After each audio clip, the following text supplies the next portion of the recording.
మీతో పాటు మీ మీద ఫిజికల్గా దాడి చేశారు. మీ ఇంటి వాళ్ళకి ఏమన్నా దెబ్బలు తగిలినాయా? అమ్మకి దాకింది.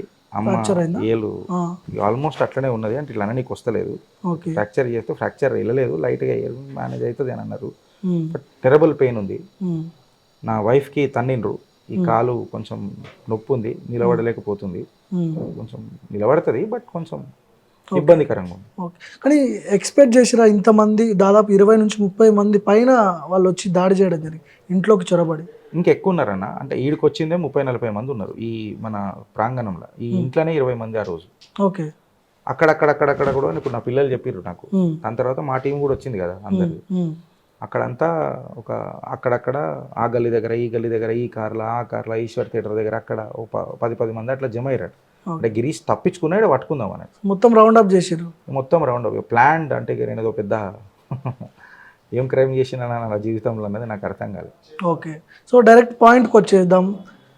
దాడి వెనుక సంజయ్ ఉన్నాడనే ఆరోపణలు వస్తున్నాయి. మీరు దాన్ని ఎట్లా అంటే ఒప్పుకుంటారా, లేదంటే పార్టీ కార్యకర్త అని చెప్పి మీరు ఒకవైపు చెప్పుకుంటున్నారు, మీ పార్టీ వాళ్ళపై మీరు విమర్శ చేయలేక పేరు దాచిపెడుతున్నారు? వాళ్ళకి పేరేం దాచిపెట్టలేదన్న, బహిరంగంగా చెప్పదలుచుకున్నారా సంజయ్ ఉన్నాడు దాడి వెనుక? ఎఫ్ఐఆర్ రాసిన, ఎఫ్ఐఆర్ కంప్లీట్ ఉన్నది. ఎఫ్ఐఆర్లు మీకు అందరికి పబ్లిక్ డొమైన్లు ఉన్నాయి, మీ ఛానల్ అని డిస్ప్లే కూడా చేసిన.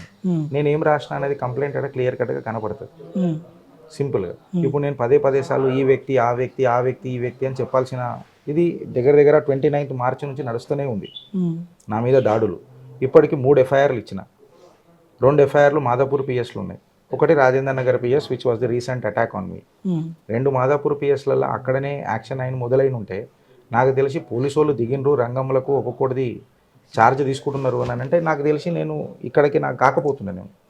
సో అక్కడ కూడా ఆరోపణలు ఉన్నాయి, ఇక్కడ కూడా ఆరోపణలు ఉన్నాయి. మళ్ళీ ఆరోపణలు నిజమా కాదా ఇది ఎవరు డిసైడ్ చేయాల్సింది దర్యాప్తు బృందాలు కదా. సో నాకు తెలిసి పెద్దగా యాక్షన్ కాలే అని ఎఫ్ఐఆర్లలో మీకు మొత్తం డేటా ఉంటుంది. ఓకే.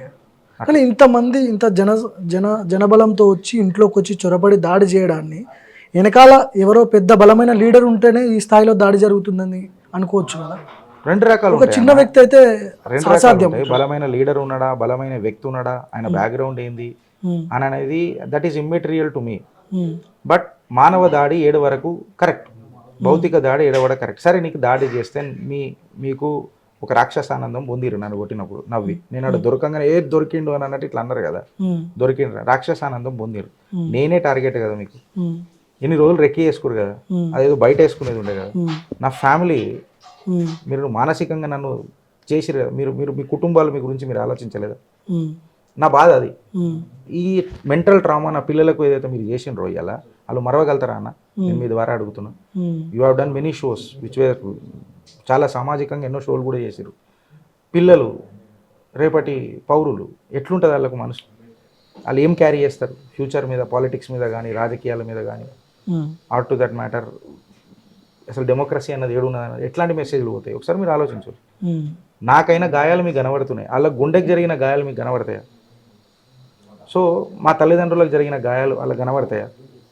అంటే అల్టిమేట్లీ నన్ను డిమోరలైజ్ చేస్తానని అనుకున్నారా, నన్ను సైకలాజికల్లీ కూర్చోబెడదామని అనుకున్నారా, అది ఏం చేద్దామని అనుకున్నారా అనేది అసలు అర్థమైతలేదు.